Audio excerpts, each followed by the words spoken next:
Rome, 1492, the holiest place on earth, the most corrupt man on earth.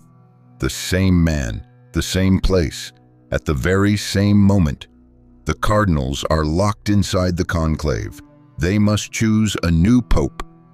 Outside, Rome holds its breath and waits. Inside, negotiations are underway. Not theology, not faith, not holiness. They are negotiating gold. Titles, territories, promises made in darkness. And one man knows how to negotiate better than all the others combined. Rodrigo Borgia, 61 years old, Spanish, wealthy beyond measure, a politician of rare and ruthless skill. With 4 illegitimate children, he hides from no one. With a mistress, he parades openly through the streets of Rome. With a reputation that would have destroyed any other cardinal completely. But Rodrigo Borgia was not any cardinal. He was the most dangerous man in Rome. And on that night, he bought the papacy. Cardinal by cardinal, votes purchased with gold coins placed discreetly on tables, with promises whispered in dark corridors, with silent threats that needed no words. By morning, the world knew the new pope of the Catholic Church, Alexander VI. Borgia. The Christian world went cold with shock. But the story of Rodrigo Borgia did not begin that night.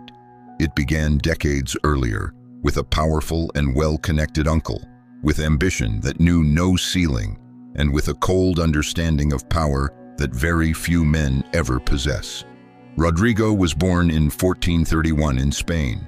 The Borgia family was not noble by ancient tradition, but they were intelligent and relentlessly calculating, and they had understood something essential about the world they lived in.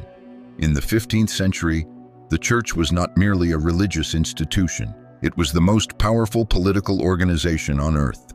It controlled territories. It controlled kings. It controlled the fates of nations and men.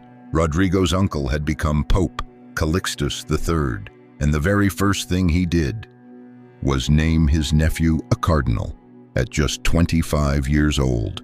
Rodrigo understood immediately what he had been given, not a religious office, a weapon. He studied power the way other men study scripture. He built alliances the way other men build cathedrals. He accumulated wealth the way other men collect prayers. For 30 years, he was the most influential cardinal in Rome, the wealthiest, the most feared, the most sought after as an ally, and the most dangerous man alive as an enemy. His personal life was a permanent and open scandal. Vanosa de Catane, his official mistress, the mother of 4 of his children, Cesare, Juan, Lucrezia, Joffre, in a Europe where priests were bound by the law of celibacy. A cardinal who walked his mistress openly through the streets of Rome, who acknowledged his children without shame, who appointed them to powerful positions within the church, was simply unthinkable. And yet no one could stop him, because no one in Rome was more powerful than he was. When he became Pope in 1492, the same year Columbus reached the Americas across the ocean, the world understood that something fundamental had changed forever. Alexander VI did not pretend to be holy. He did not even try.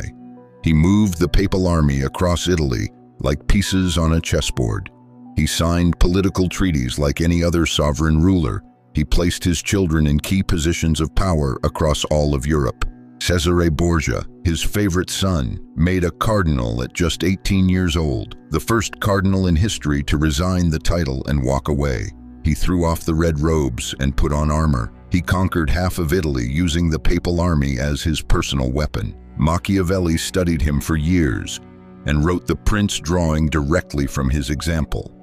Cesare Borgia was the perfect model of ruthless political power, without mercy, without scruple, without limits of any kind. Lucrezia Borgia, his daughter, used as a diplomatic instrument from a very young age. Married 3 times, each time to whoever best served the interests and ambitions of the family.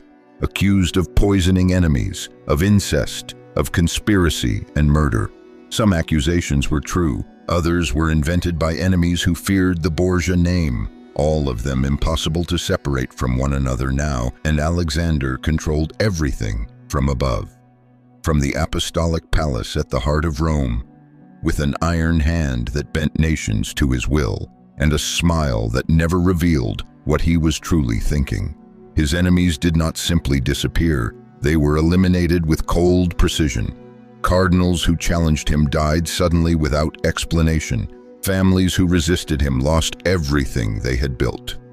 The Borgia poisons became legendary across all of Europe.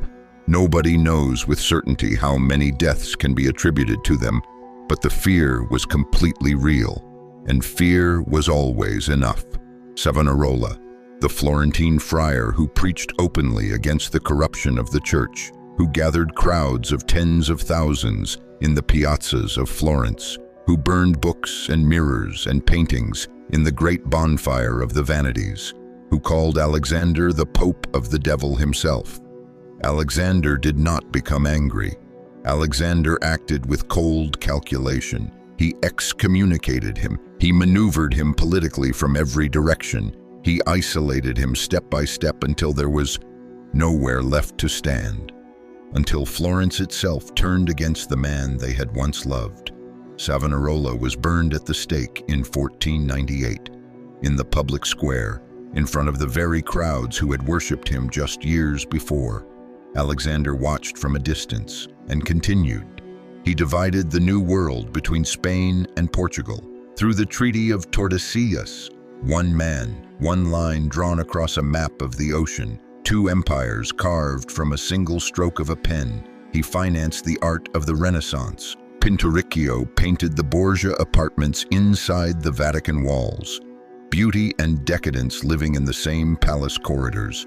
Holiness and sin breathing the same air in the same rooms.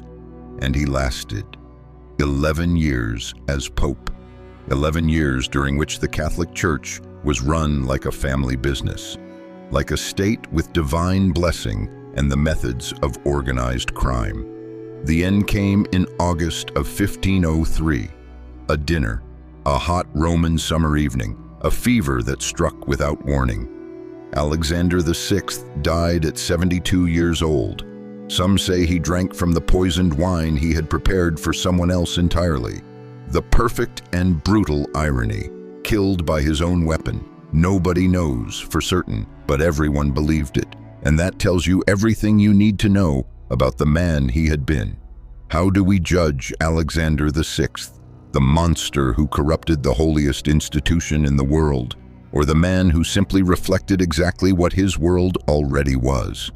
A Europe where power and faith had long been the same thing, where the church and politics could never truly be separated, where a man intelligent enough and ruthless enough could take everything. Alexander VI did not invent the corruption of the church. He brought it to its purest and most visible form, the most visible, the most scandalous the world had ever seen.